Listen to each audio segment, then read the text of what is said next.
ልወዞዞ በግሬ ወክንቶ ክንሆ ተጀመረ ወጥቼ ወርጄ ፈልጌና ፈቅጄ ቃረምኩትን መስልና ግልጻ ይዤ ከተፍ ካይናችሁ በራፍ የልባችሁን ደጅ ገርበብ ቀልባችሁን ደሞ ሰብሰብ አርጉና ዝለቁ ከኔ ጋር ላይክ አርጋችሁ ብትጀምሩ ሸጋ ነው። አዲስ ለመጣችሁ በራችን ክፍት ነው። አረፍ አረፍ ብሉና ተከተሉኝ። ወንድማችሁ ካፊያው ዘመህር ነኝ።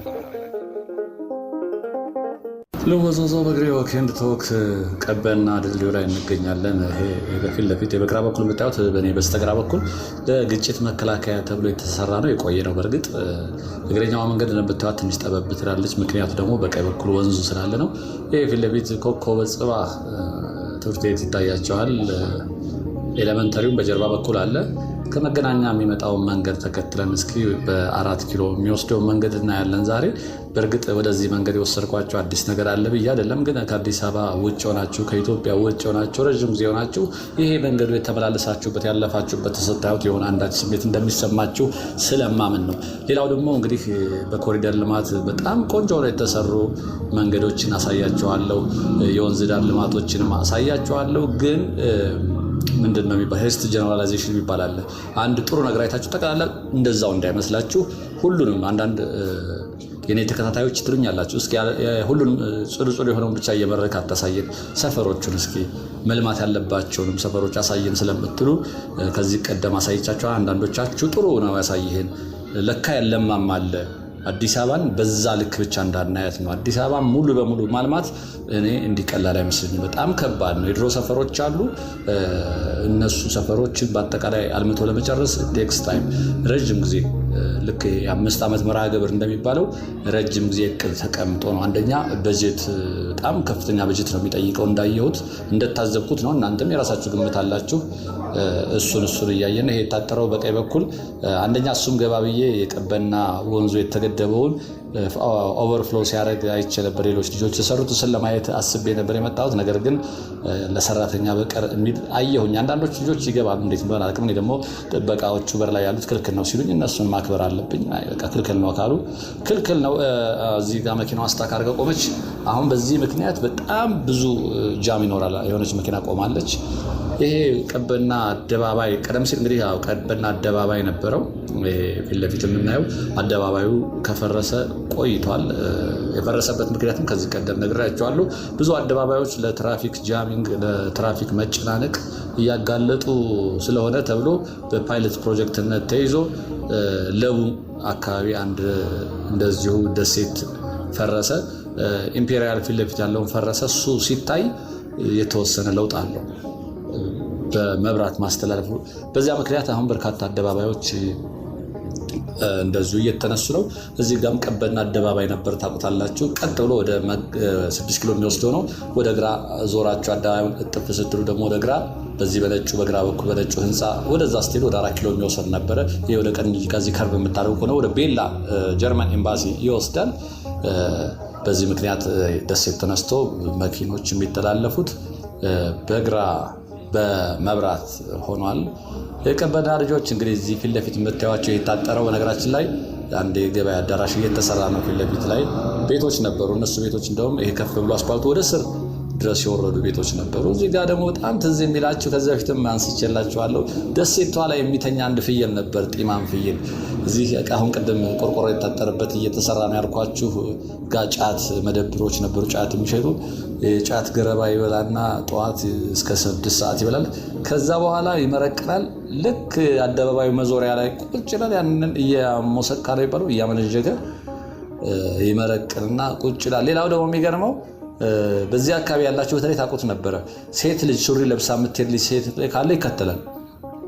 ሴት ልጅ አብራችሁ እየሄዳችሁ ከሆነ ሴት ሱሪ ለብሳ ከሆነ ይከተላል፣ ያስቸግር ነበርና በኋላ እዚህ አካባቢ እሱም የፍየሉ ባለቤቶችም ቆይ አሁን ስንሻገር አሳያቸዋል። እዚህ አካባቢ ነበሩና ቤታቸው በዚሁ በልማት በአሁኑ ኮሪደር ልማት ሳይሆን ቀደም ሲል ከለውጡ በፊት በነበረው ልማት ተነስተው ወደ ሌላ ቦታ ሄዱ። የፍየሉ ነገር ምን እንደደረሰ አላውቅም። ኮሜንት ላይ እንግዲህ ለየት ያለ ባህሪውንም እዚህ አካባቢ የነበራችሁ በተለይ ታስታውስታላችሁ። አንዳንድ እንስሳቶች ለየት ያለ ባህሪ አለ። እሱም እንደዛ ለየት ያለ ባህሪ ነበር። ዶሮ ማነቂያም አንድ ነበረ እንደዚህ ስጋ ወጥ የሚበላ ቀይ ወጥ በልታችሁ ምግብ ቤት አለ። ያው ዶሮ ማነቂያ ታስታውስታላችሁ። እንግዲህ ወደ ላይ ፍየሎች ኖች የሚሄዱበት ነው እና እዛ ነበርና ሰውየው ራሱ እንዴት አድርጌ አርደዋለሁ ብሎ ልክ እንደ ሰው ነው የሚያዩት። ቢራም ይጠጣል። ቀይ ወጥ ምግብ ተመላሹ እሱ ሁሉ ይበላ ነበረ። ለየት ያለ ፍየል ነበረ። እሱም እንደዚሁ ይተናኮል ነበር፣ ሰዎችን ያስቸግር ነበር እና እንደዚህ ለየት ያሉ እንስሳቶች ነበረ። እሱ ፍየል ትዝ ይለኛል። አሁን ቀበና ሳይው እዚህ ጋር የነበሩ ቤቶች እንደምታውቋቸው እንግዲህ ተነስተዋል። ቀበሌም ነበር፣ እኔ ቀበሌ ሱቅ ነገር ነበረ። እዚህ ጋር ስጋ ቤቶች ነገሮች ነበሩ። በሙሉ ተነስተው ግሪን ኤሪያ ነው የሆነው። እዚህ ጋር በርካታ ቤቶች ተነስተዋል። ቦታውም ትልቅ ነው፣ ቀላል አይደለም። እንደምታዩት የፊት ለፊት ያለው አረንጓዴ ቦታ የሆነው እጅግ በጣም ሰፊ ቦታ ነበረ። ቀበና በግራ ክንፍ በኩል እንገኛለን። ይሄ በየውስጡ እንደሚታያችሁ ወንበሮች አሉ። ልጆችም ቁጭ ብለው ይታያሉ። በጥግ በኩልም ሰዎች ቁጭ ብለው እየተዝናኑ ያለው። ዛፎቹም አሁን እያደጉ ነው። ትልቅ ሲሆኑ ወደፊት እንግዲህ ጥላ ይሆናሉ ብዬ አስባለሁ። ቀበና ፊት ለፊት ካቶሊክ ኪዳነ ምሕረት ትምህርት የታየው እንግዲህ ቀበና አደባባይ እዚህ ጋር ነበር። ጋራው ላይ ይታያቸዋል። ልደታ ቤተክርስቲያን አለች እዛ። ከሱ በቀኝ በኩል ደግሞ የጫካ ፕሮጀክት አንዱ አካል የሚሰራ ነገር አለ። ጫፍ ተራራው አናት ላይ የቤላ ጥግ ጥጉ ማለት ነው። ይሄ ፊት ለፊት እዚህ ገስት ሃውሶች አሉ በላይ በኩል። እኛ ወደዚህ ወደ 4 ኪሎ የሚወስደው መንገድ እያስተዛናችሁ በትዝታ ወደ ኋሊት ተጉዛችሁ፣ በተለይ አብዛኞቻችሁ የኔ ተመልካቾች 20 ዓመት 30 ዓመት ከወጣን ትሉኛላችሁ ኮሜንት ላይ የምጽፉልኝ። ስለዛ በጣም ብዙ ለውጦች አሉ ብዬ አስባለሁ። ለእናንተ በተለይ ብዙ ለውጥ አለ። አንደኛ ይሄ መንገዱ መስፋቱ ራሱ ግራ ነው የሚያጋባችሁ። በግራ በኩል ያሉ ቤቶች ስለሌሉ ቦታው አንዳንድ ቦታዎች ትንሽም ሱቅ ልትሆን ትችላለች። ቦታውን የምትጠቁመን ትንሽ ልስስ ያለች ሱቅ ራሱ የሆነ ትዝታ አላት።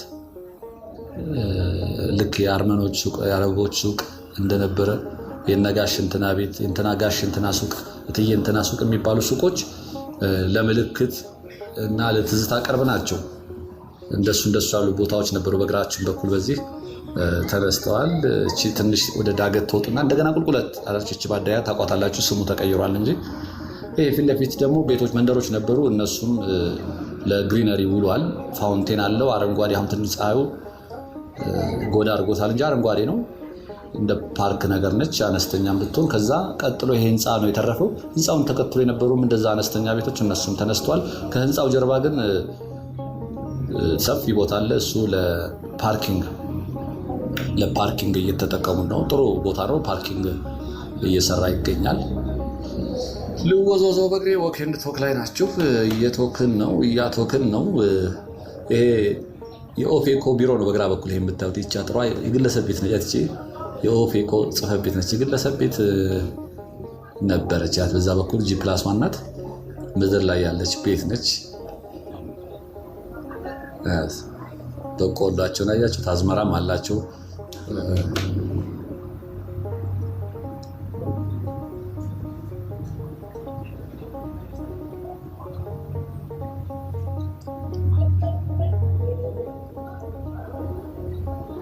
በተለይ እንግዲህ ወሩ መጨረሻ ላይ እኛ ሀገር ያው ነዳጅ ሊጨምር ይችላል በሚል ይሆናል እዚህ ጋር እንደምታዩት መኪኖች ተሰልፈዋል። ነዳጅ ለመቅዳት ነው። እንደዚህ ወሩ ሊያልቅ ሲል በ30 እንግዲህ ጭማሪም ካለ ስለሚታወቅ እና ብዙ ጊዜ እጥረትም ይገጠማል። ያዝ ያደርጉታል መሰል። አሽከርካሪዎችም ደግሞ በብቃት ሞላ ለማድረግ ነው መሰል እንዳይቆጫቸው ይሰለፋሉ።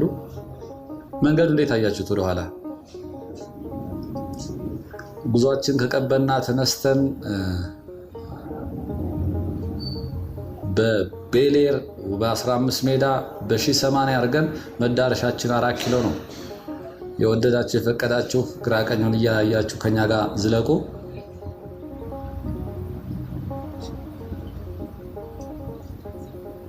በግራ በኩል የምታዩት ለልጆች መጫወቻ ነች። እቺ ከሱ ተከትሎ ደግሞ ለአረንጓዴ እጽዋቶች ለመዝናኛ የሚሆን ክፍት ቦታ ላይ ትልቅ ሰዎች ቁጭ ብለዋል።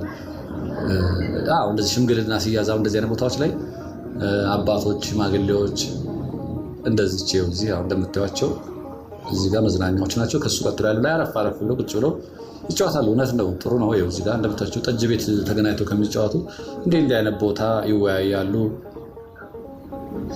በዚህ እድሜያቸው ደግሞ ብዙ ሰዎች ስለ ሀገር ጉዳይ ያወራሉ፣ ፖለቲካ ያወራሉ። ያለ ነው ይሄ ከፖለቲካ ውጭ መሆን ስለማይቻል ብዙ ነገር ይወያያሉ። የድሮ ከአሁኑ ጋር ያነጻጽራሉ። በተለይ ቀደም ሲል እንግዲህ በራሳችንም እድሜ ማየት ነው። ኩዮቻችን ጋር ስንገናኝ ወደኋላ እንሄድና ትዝ ይልሃል እያል እሱ ራሱ እንደ አንድ ትዝታ ነው የኋሊት ቁጭ ብለን ከዚህ በፊት የሰራነውን በወጣትነታቸው የሰሩትን በስራ ዓለም ያሰማሩትን ሳያረጉት ያለፈውን የሚቆጫቸውን እሱን ሁሉ የሚተርኩበት እንዲህ አይነት ቦታዎች ያስፈልጋሉ። እዚህ ጋር አለ በግራ በኩል ለምሳሌ የመኪናውን ስልፍ አያችሁት? ቅድም ያልኳችሁ ነዳጁ እና እንዳልኳችሁ ይሄ በተደጋጋሚ ወሩ ሲደርስ ከ24 ጀምሮ እስከ 30 ባለው ቀን ተሽከርካሪዎችን ፉል ማድረግ ይፈልጋሉ።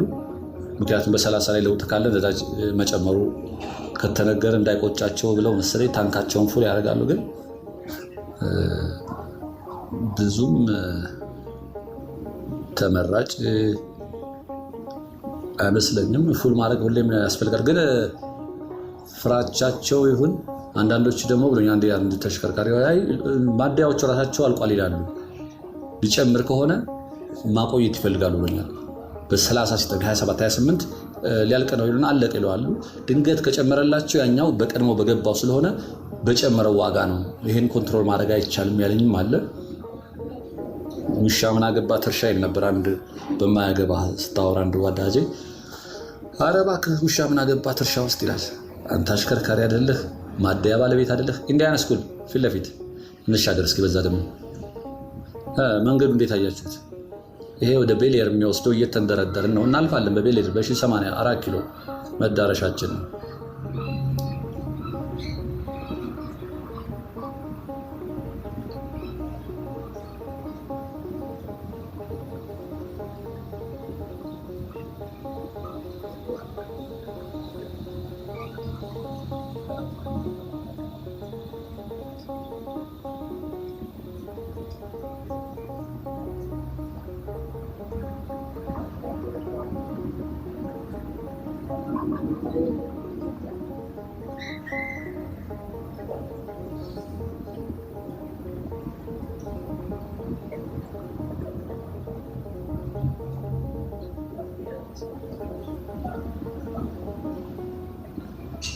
በዛኛው በኩል ወደ መድኃኔዓለም ቤተክርስቲያን አለ። እቺ ደግሞ ቁልቁለት ነች። ይሄ በዚህ ወደ ውስጥ የሚወስድ መንገድ አለ። ወደ ሰፈሮቹ ቀበና ቤተክርስቲያን መድኃኔዓለም አለ። ይሄ መንገዱ እንደምታዩ ወደ ታች ደግሞ ወደ ቁልቁለት ነው የምንሄደው። ወደ ቤሌር መታጠፊያ ድረስ ቁልቁል ይሆንና ከዛ ደግሞ ፕላቷማ ይሆናል።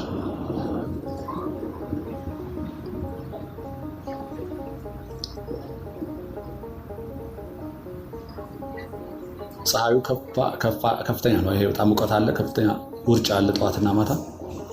ሳሩ እንደምታዩት ውሃ ይጠጣል፣ ግን እንደዛም ሆኖ ውርጩን ፀሐዩን መቋቋም እያቃተው ነው። እንደምታዩት እንደ መድረቅ እያለ ነው።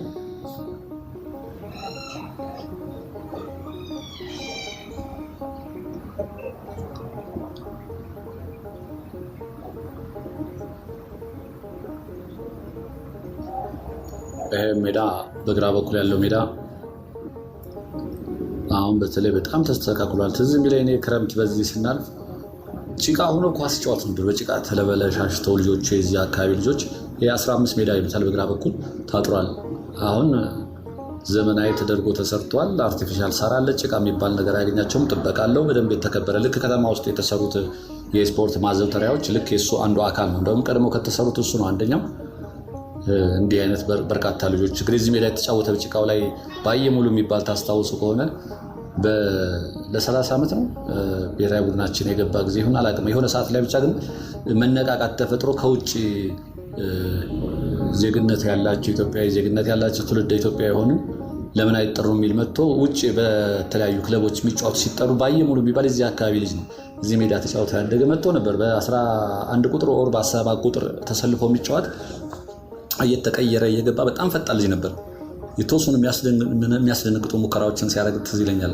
ባየሙሉ አሁን ደግሞ የት ሀገር ነው? አሁን በቅርብ የሰማሁት ስፖርት ዘገባ ላይ የሆነ ሀገር ያሰለጥናል ይመስለኛል። እና እሱም እዚህ ፊት ለፊት የምታዩት የ15 ሜዳ ተጫውቶ ያደገ ልጅ ነው። እዚሁ አካባቢ እንግዲህ ተወልዶ ያደገ ነው። እዚህ አካባቢ የሚጫወቱ ልጆች አንድም የአቧሬ ልጆች ናቸው፣ አንድም የቀበና፣ አንድም በኔ ጀርባ አካባቢ ያሉ ሰፈር ልጆች ናቸው።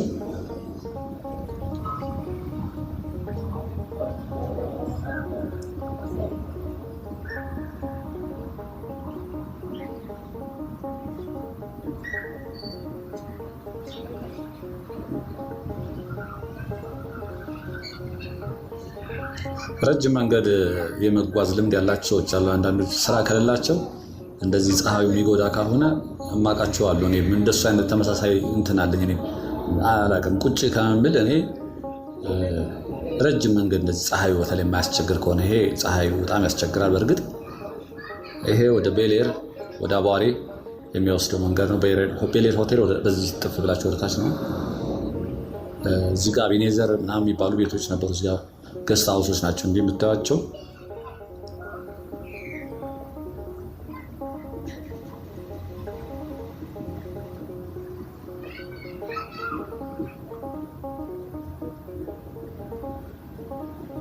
እዚህ ጋር የእግረኛውም የብስክሌቱ መንገድ እንደምታዩት ነው፣ ተለይቷል።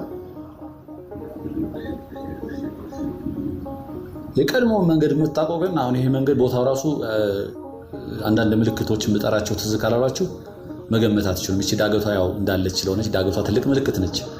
ከዚህ ስመጡ ወደ ላይ ዳገት መውጣቱ፣ ከዛም ስመጡ መድኃኔዓለም ቅድም ያልኳቸው አካባቢ ድረስ ዳገት ይሆንና ከዛ ቁልቁለት ይሆናል። ዘሴም በታችኛውም ከዛም ከመገናኛም ስትመጡ እንደዛ ይሆናል። እዚህ ጋር የነበሩ ቤቶች ተነስተው የግሪነሪ ሆኗል።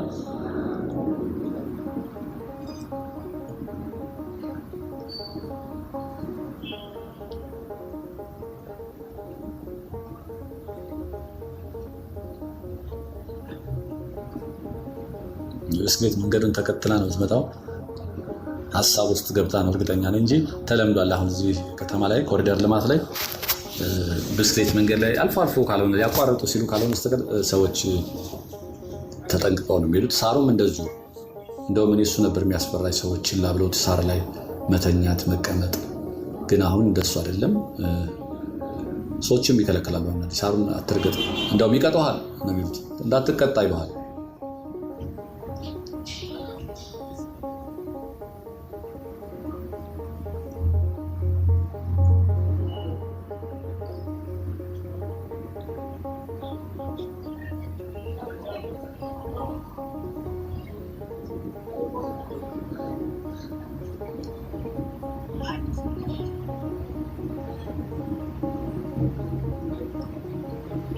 እዚህ ጋርም ለልጆች አለ።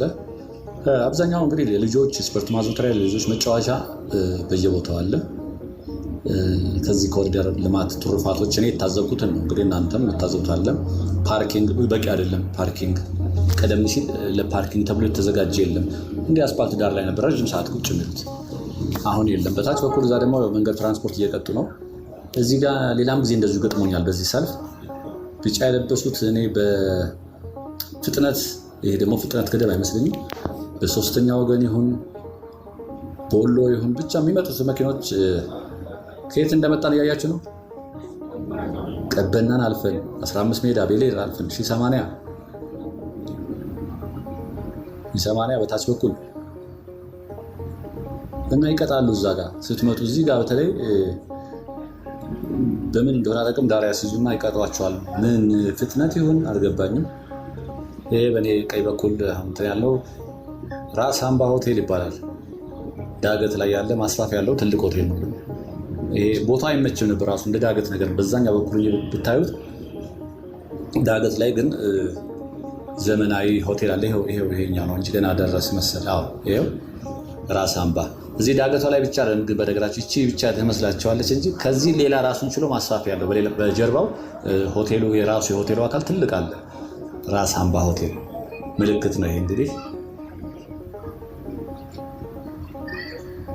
ወደ ግንፍሌ እየተቃረብን ነው። ደረጃው መወጣጫው ይሄው እዚህ ነው። በጀርባ በኩልም በዛ ጋር መግቢያ ያለው ሌላ ከጀርባም ሌላ አንዱ የሱ ሆቴል ማስፋፊያ ያለው እንደዚሁ ትልቅ ነው። ቦታው ዳገት ላይ ነው የተሰራው። ግን የሚገርማችሁ ቦታው አይመችም። በጣም ወጪ ይወጣበታል ብዬ አስባለሁ። እንደዚህ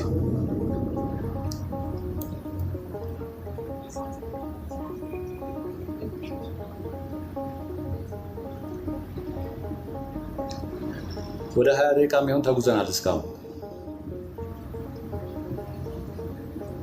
ልምድ ከሌላችሁ በፀሐይ በተለይ እንደዚህ እንደኔ መሄድ አትችሉም። ልምድ ይጠይቃል። ልምድ ማለት በተደጋጋሚ መጓዝ። እንደሱ ካልሆነ ድንገት አንዳንድ ሴት እንዴት ትፈጥናለህ ይሉኛል። እንዴ ኧረ በቃ አረፍ እንበል። እኔ ቢያንስ ልቀር ሴት 30 ደቂቃ 20 ደቂቃ በእግሬ እሄዳለሁ።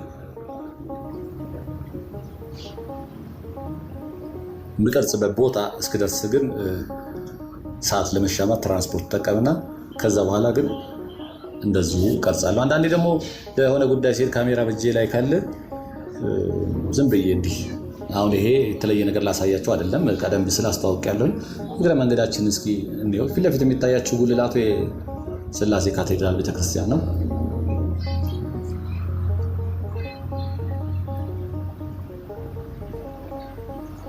ይሄ በግራ በኩል የሚታያችሁ አጸዱ ሁሉ የሥላሴ ቤተክርስቲያን ነው። አይዞህ እንግዲህ ወደ 4 ኪሎ እየተቃረብን ነው።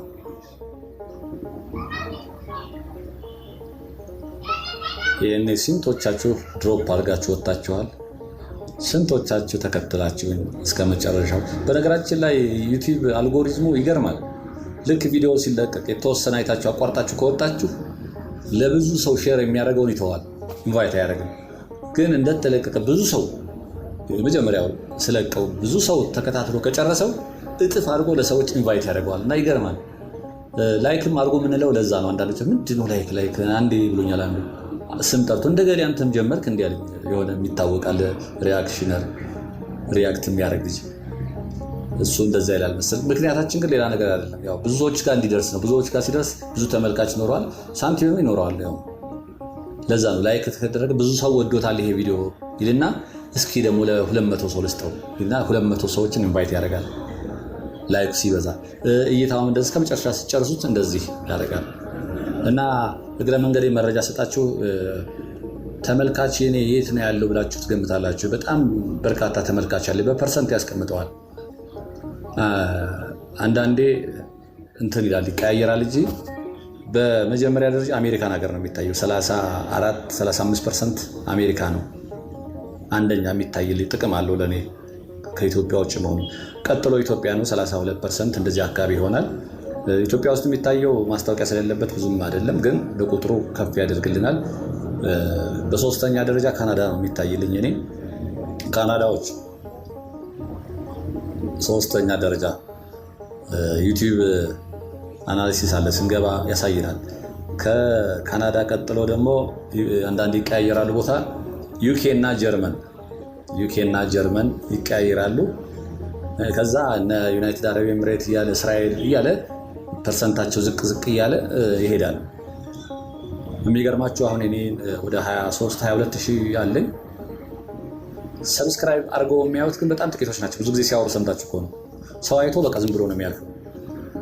ቢያንስ ደስ ያላችሁ ቪዲዮ ሲኖር ሰብስክራይብ ብታደርጉት ጥቅም አለው ለማለት ፈልጌ ነው። እግረ መንገዳችሁን እየቃኘን ዝም ብለህማ ከሆነ ሌሎች እንዳንተ አሉ ይሉኛል ዩቲዩበር የሚሰሩ ዝም ብለው መንገድ የሚያሳዩ። አንተ የምትለየው ስለምታወራ ስለሆነ ስለምትሉኝ ነው ዝም ብዬ አንዱን እያነሳው አንዱን የምጥለው። ይሄም መጋጫ ነው እንግዲህ 4 ኪሎ እየተጠጋን ነው። ይቺ በቀኝ በኩል ያለችው ቀጭኗ መንገድ የድሮዋ መንገድ ነች። ይሄ መንገድ የለም ነበር ድሮ፣ ትዝ ይላችሁ ከሆነ በዚህ በቀጭኗ ነበር ዙረን የምንሄደው። ይሄ ድልድይ በኋላ የተሰራ ነው። ምናልባትም እንዳልኩት ረጅም ጊዜ ሆናችሁ ይሄ አሁን የማሳያችሁ ድልድይ አታውቁትም። ወደ መገናኛ የሚወስደው አታውቁ። ይቺ ነች ይቺ መኪናው መጣባት በጣም ጠባብ ነበረች። ወንዙን ተሻል ዞራ የምትሄደው ቆይቷል ከተሰራ። ግን እንዳልኩት 30 ዓመት ምናምን ሆናችሁ ወደ ኢትዮጵያ ተመልሳችሁ ወይ በአጋጣሚ ወደዚህ መስመር ያልመጣችሁ ለእናንተ ነው። ይሄ ሰፊ ተደርጎ የተሰራ ነው። እዚህ ጋር ፓርኪንግ አለ፣ ትልቅ ፓርክ ቦታ አለ፣ ፓርክ ማድረጊያ ይወት። ይቺ መንገድ ይቺ ነች በቃ ዋናዋ። በፊት ከ4 ኪሎ መታችሁ ወደ መገናኛ በዚች መጥቶ ነበር መሀል ላይ ያለ ወንዙን የሚዞረው። አሁን ግን ይሄው ቀጥታ እዚህ ጋር እንደምታዩት ቆይቷል። ያችኛዋ መንገድም ግን እየሰራች ነው። የሚጠቀመው ሰው ግን ይሄ አጭር አቋራጩን ሾርት ከት ስለሆነ በዛ ነው። ሰዓቱም ሄዷል። 4 ኪሎ አንደርስም እንዴ? 4 ኪሎ እንዲቁም ነው። ይሄ ለአውቶቡስ ማቆሚያ ነው። ቅድም ያሳየኋችሁ ተለጥፏል። ስራ አልጀመረም እንጂ ትክክል ነው። እንደ ተርሚናል ነገር ነው አውቶቡሶች የሚያቆሙበት።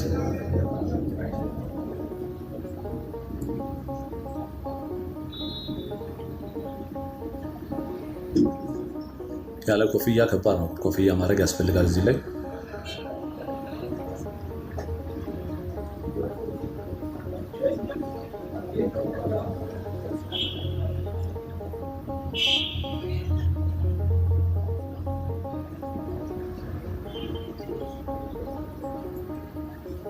የዛሬው ረጅም መንገድ ይመስለኛል። ከቀበና 4 ኪሎ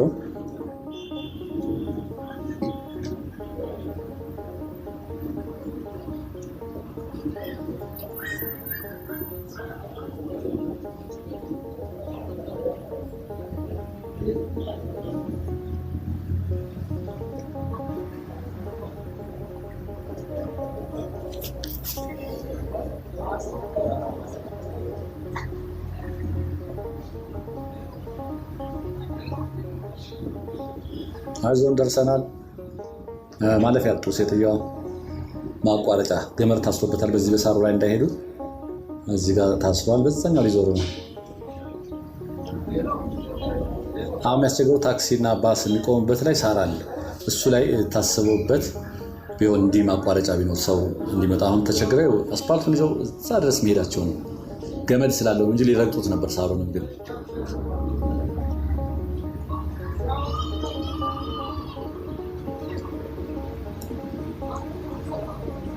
በቀኝ በኩል አዲስ አበባ ዩኒቨርሲቲ የሳይንስ ፋክልቲው ነው። እነዚህ ህንፃዎች እንግዲህ 4 ኪሎ ህፃናትና ወጣቶች ቲያትር ቤት አስታውሱታል፣ ስላሴ መግቢያ ላይ እሱን ተከትሎ ያሉ ናቸው። እነዚህ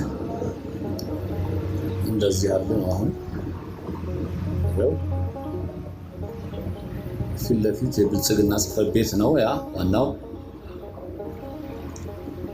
በግራ በኩል ያለው ማለት ነው። ይሄ ዩኒቨርሲቲው አጥር ነው።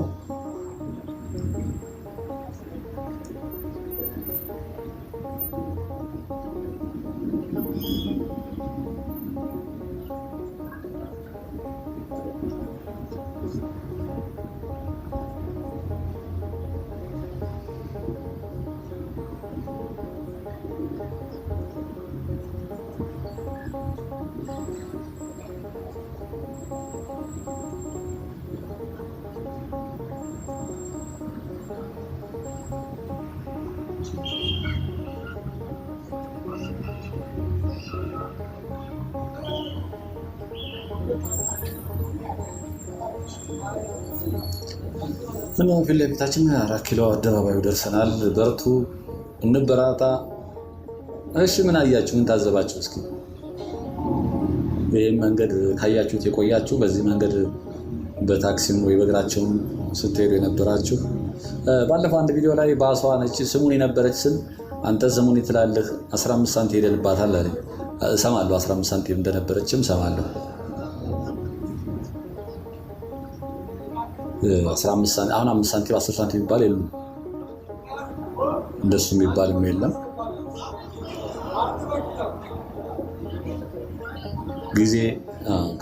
ጊዜ ድንበርን ተሻግሮ ሲሄድ ሁሉ ነገሮች ይለዋወጣሉ። ድሮ እኛ ሲነገረን ነገር ተረት ነው እንል ነበር።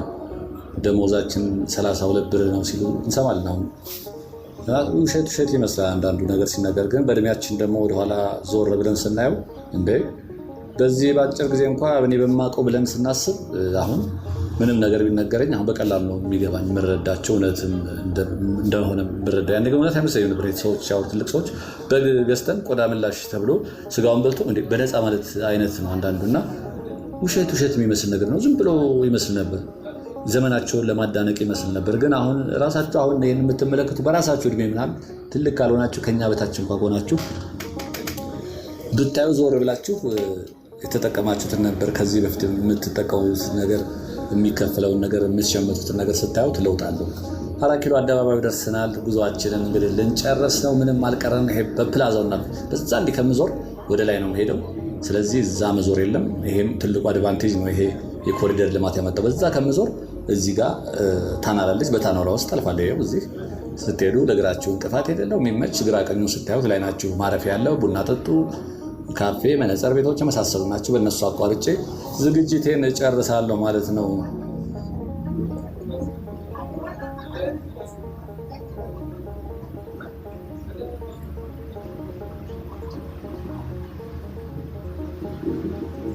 ይሄ በጨረታ ነው አብኝ እነኚህ ሱቆችን ለመያዝ ጨረታ ላይ ጨረታ አስገብቶ ካሸነፉ ነው አለኝ አንድ የሆነ ሰው።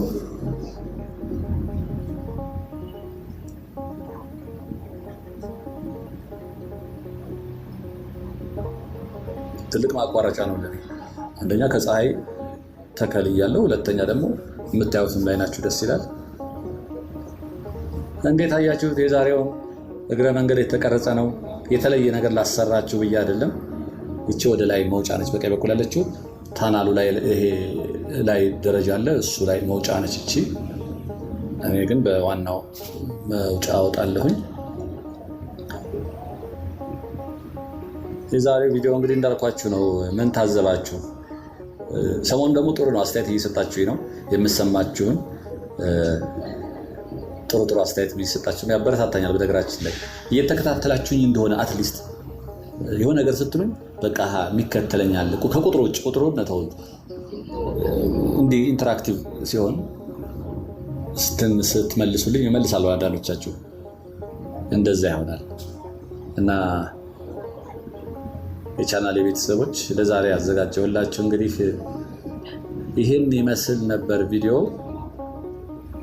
እንግዲህ ቅዳሜና እሑድ እንደምታውቁት እረፍት ነኝ። ቅዳሜና እሑድ ብዙ ጊዜ ቪዲዮዎችን ተዛዙሬ የምቀርጽበት ኤዲት የማደርግበት ነው ብዙ ጊዜ። በሌላ ጊዜ እንግዲህ በሌላ ቪዲዮ እስከምንገናኝ ሰላምና ጤና ከእናንተ ጋር እንዲሆን እንደ ሁሌው እየተመኘሁ በዚሁ የምሰናበተው ወንድማችሁ ካፍራው ዘመህር ነኝ። ጤና ይስጥልኝ።